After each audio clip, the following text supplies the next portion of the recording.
Assalamualaikum warahmatullahi wabarakatuh. Selamat pagi anak-anak, ketemu lagi sama Kak Tobi.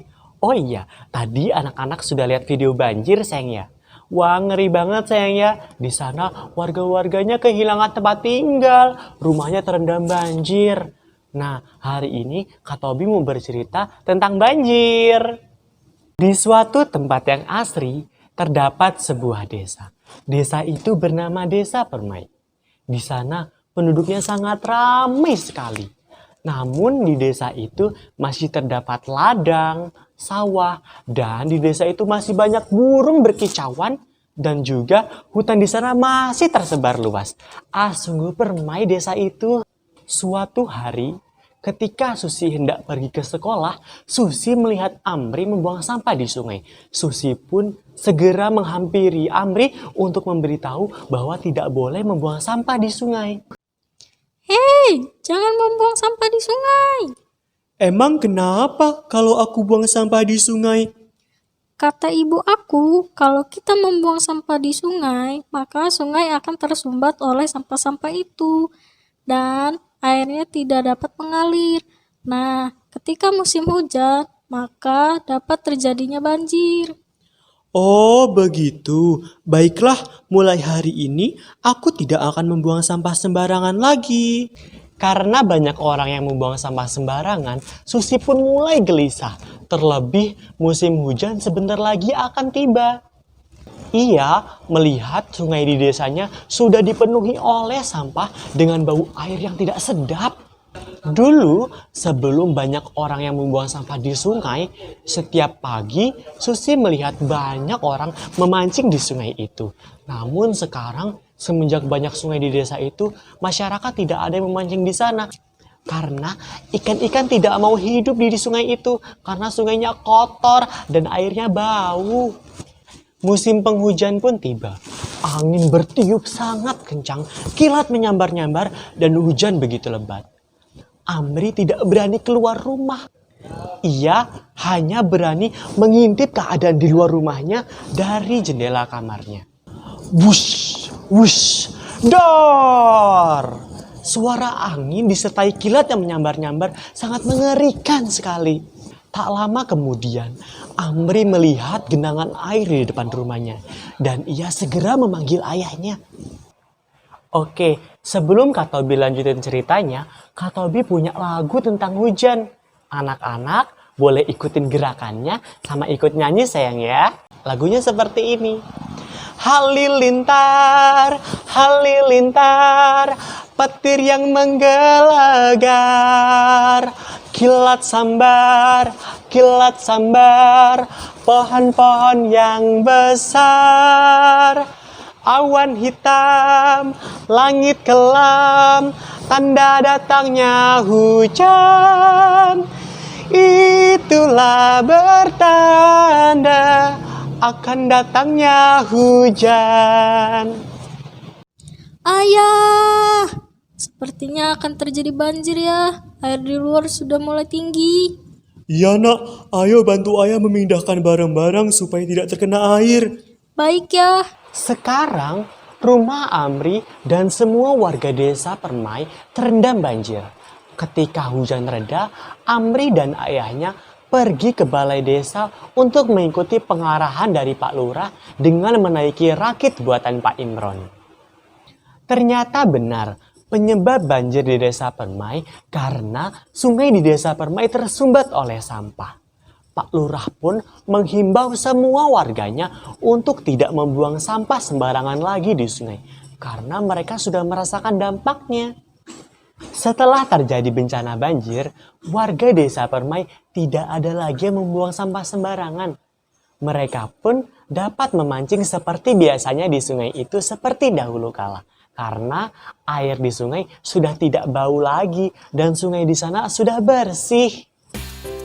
Nah, tadi kan anak-anak sudah mendengar cerita dari Kak Tobi. Sekarang kita mau belajar mengenal sampah organik dan anorganik. Anak-anak sudah tahu belum apa itu sampah organik dan apa itu sampah anorganik? Kalau belum tahu, yuk kita dengerin penjelasannya. Anak-anak, Sampah organik merupakan sampah sisa yang masih bisa dimanfaatkan menjadi bahan yang layak pakai. Nah, itu tadi tentang sampah organik. Sekarang kita dengerin yuk, apa itu sampah anorganik? Anak-anak, sampah anorganik merupakan sampah yang sudah dibuang dan tidak layak dipakai lagi. Sampah anorganik tidak bisa terurai. Berikut ini, Kak Tobi punya contoh sampah organik. Yang pertama, ada kulit pisang, ada daun, ada kayu, ada tempurung kelapa, ada bangkai ayam, dan masih banyak lagi contoh lainnya. Nah, Kak Tobi juga punya contoh sampah anorganik. Yang pertama, ada botol bekas, ada lampu rusak, ada roda bekas, ada pakaian bekas, dan juga besi. Nah, tapi masih banyak contoh lainnya. Nanti anak-anak bisa cari sendiri di rumah ya saya ya. Tanya sama ayah dan bunda. Nah, anak-anak tadi kan sudah mengenal apa itu sampah organik dan sampah anorganik. Sekarang kita bermain games yuk. Nah, yang pertama gamesnya yaitu labirin.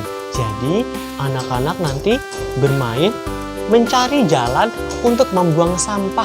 Yuk kita main yuk. Sekarang kita klik mulai untuk bermain. Nah, ayo klik mulai. Klik. Wah, kamu keluar garis. Ayo kita bermain lagi. Yuk klik mulai lagi. Klik. Ya, terus. Ke bawah sayang. Ya.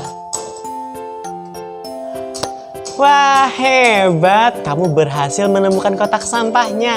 Tepuk tangan. Nah, tadi anak-anak sudah berhasil melewati games yang pertama. Sekarang kita bermain games yang kedua, yaitu bermain puzzle. Nah, anak-anak suka kan bermain puzzle? Hari ini Kak Tobi sudah siapin nih puzzle-nya.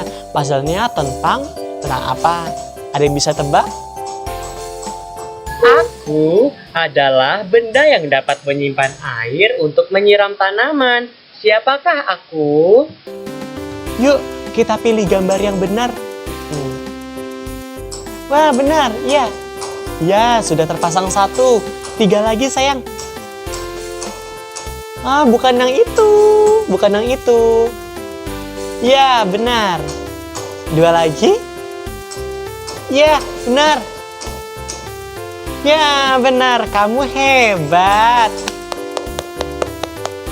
Tadi, anak-anak sudah belajar mengenal apa itu sampah organik dan anorganik. Tadi juga Pak Tobi sudah kasih contoh ya sayang ya. Contoh dari sampah organik dan contoh-contoh untuk sampah anorganik. Sekarang kita bermain tebak-tebakan yuk. Untuk menjawab tebak-tebakan kali ini, anak-anak cukup menekan gambar kotak sampah organik atau kotak sampah anorganik. Nah, yang pertama yaitu anak-anak, kulit pisang termasuk sampah organik atau sampah anorganik? Mari kita tekan. Yang mana ya, sampah organik atau anorganik? Wah, benar. Kulit pisang termasuk sampah organik. Sekarang kita lanjut ke pertanyaan yang kedua sayang ya. Botol bekas termasuk sampah organik atau sampah anorganik? Yuk kita tekan. Wah, ternyata anak-anak kurang tepat jawabnya. Yuk kita coba lagi yuk. Ya, benar. Ternyata botol bekas termasuk ke dalam sampah anorganik. Hebat. Wah, hari ini anak-anak banyak belajar. Belajar mengenal penyebab banjir, belajar mengelompokkan jenis-jenis sampah, dan juga belajar cara menjaga lingkungan sekitar kita.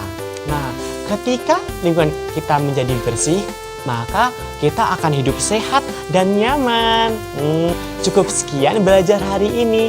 Terima kasih. Wassalamualaikum warahmatullahi wabarakatuh.